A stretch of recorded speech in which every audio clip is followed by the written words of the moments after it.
Team India থেকে তাড়িয়ে দেওয়া হচ্ছে খুব বড় একজনকে, আর সব থেকে বড় চমক হলো টিম ইন্ডিয়া থেকে বাদ পড়তে পারেন তিনি, এবং তিনি সরাসরি যোগ দিতে পারেন আমাদের প্রাণের দল কেকেআরে। হ্যাঁ, একদম ঠিক শুনেছেন আপনারা, এমন একটা খবর আজ আপনাদেরকে দেব যা শুনে কেকেআর ভক্তরা খুশির কোনো ঠিকানায় থাকবে না। কে সেই মানুষ? গৌতম গম্ভীর, মর্নি মর্কেল, নাকি অন্য কেউ? কেন তাকে ঘাড় ধাক্কা দিয়ে বের করা হচ্ছে? সবটা জানলে আপনিও অবাক হবেন।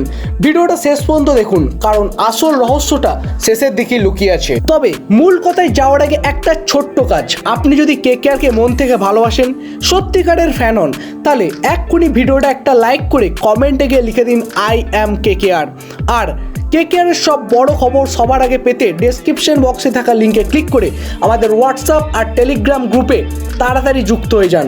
বিশেষ করে হোয়াটসঅ্যাপ গ্রুপে যুক্ত হবেন, সেখানে সবার আগে আপডেট আমরা দিয়ে থাকি। এবার আসি আসল খবরে। আচ্ছা, আপনাদের কি 2024 আইপিএল এর কথা মনে আছে? কি দারুণ একটা বছর ছিল, তাই না? গৌতম গম্ভীর আমাদের কেকেআর দলে এলেন আর জাদুদণ্ডের মতো পুরো টিমকে বদলে দিলেন তিনি। আমরা চ্যাম্পিয়ন হলাম, সবাই খুশিতে মেতে উঠল। কিন্তু সেই খুশির পরই আমাদের মনটা একটু খারাপ হয়ে গেল, কারণ আমাদের প্রিয় গম্ভীর স্যার চলে গেলেন টিম ইন্ডিয়ার কোচ হয়ে।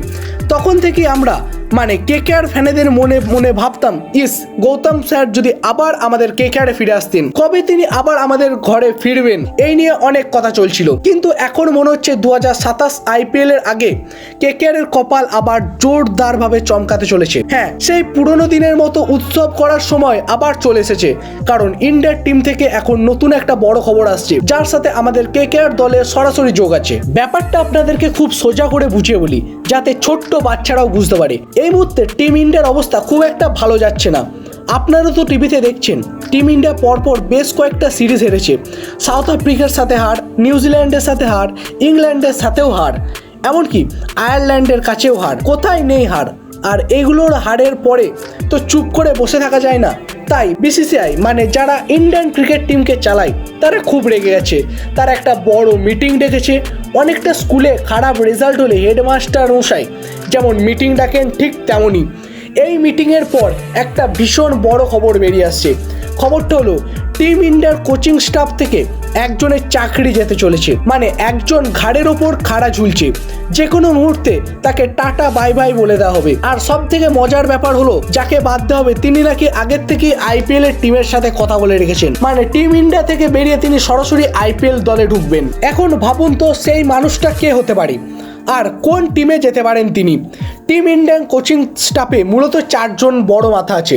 প্রথম জন হলেন হেড কোচ গৌতম গম্ভীর, দ্বিতীয় জন হলেন ব্যাটিং কোচ সিতাংশু কোটাক, যিনি ব্যাটারদের শেখান কিভাবে খেলতে হয়। তৃতীয় জন হলেন বোলিং কোচ মর্নি মর্কেল, যিনি বোলারদের বল করা শেখান। আর চতুর্থ জন হলেন অ্যাসিস্ট্যান্ট কোচ রায়ান টেন ডেসকার্ট। এবার হিসাবটা একটু মিলিয়ে দেখুন, বিসিসিআই যদি কাউকে বাদ দেয়, তবে সেই 4 জনের মধ্যেই কাউকে দেবে। প্রথমে আসি গৌতম গম্ভীরের কথায়। গম্ভীরের সাথে নাকি অনেকের মত মিলছে না। তিনি যেমনটা চাইছেন টিম ঠিক তেমনটা হচ্ছে না, তার কথা শোনা হচ্ছে না, তাই তিনি একটু রেগেও আছেন। আর টিমের রেজাল্টও খারাপ, তাই গৌতম গম্ভীরের ওপর একটা বিপদ তো আছেই। আর গম্ভীর যদি টিম ইন্ডিয়া থেকে বাদ পড়েন, তাহলে তিনি কোথায় যাবেন? চোখ বন্ধ করে বলা যায় তিনি তার নিজের ঘর কেকেআরেই ফিরবেন। অন্য কোনো টিমের সাথে সেরকম কোনো সম্পর্কই নেই তার। দ্বিতীয় জন হলেন ব্যাটিং কোচ সিতাংশু কোটাক। তাকে নিয়ে খুব একটা কথা হচ্ছে না, তাই মনে করা হচ্ছে তাকে বাদ দেওয়া হবে না। তৃতীয় জন হলেন মর্নি মর্কেল, তার অবস্থাও বেশ খারাপ। বোলাররা একদমই ভালো বল করতে পারছে না, তাই তাকে নিয়েও অনেক প্রশ্ন উঠেছে। অনেকে বলছে তাকে কেন রাখা হয়েছে। শোনা যাচ্ছে তার জায়গায় নাকি জাহির খানকে আনা হতে পারে। এখন মর্নি মর্কেল যদি বাদ পড়েন, তিনিও কিন্তু কেকেআরের সাথে যুক্ত হবেন, কারণ কেকেআরে তিনি খুবই কাছের মানুষ, গম্ভীরের বন্ধুও বটেন। কেকেআরে তিনি আগে কাজও করেছেন। আর আমাদের কেকেআরেও খুব একজন ভালো বোলিং কোচ খুব দরকার, তাই মর্কেল যদি বাদ পড়েন, তারও কেকেআরে আসার দারুণ সুযোগ আছে। আর চতুর্থ হলেন রায়ান টেন ডেসকার্ট, তিনি গম্ভীরের লোক। গম্ভীর তাকে টিমে এনেছিলেন, আর রায়ান নিজেও আগে কেকেআর হয়ে খেলেছেন, তাই তাকে যদি বাদ দেওয়া হয়, তিনিও আরামসে কেকেআরে চলে আসতে পারেন। তাহলে বুঝতেই পারছেন যে 3 জন বাদ পড়ার সব থেকে বেশি সম্ভাবনা আছে, অর্থাৎ গৌতম গম্ভীর, মর্নি মর্কেল আর রায়ান টেন ডেসকার্ট। এরা তিনজনই কেকেআরের ঘরের ছেলে।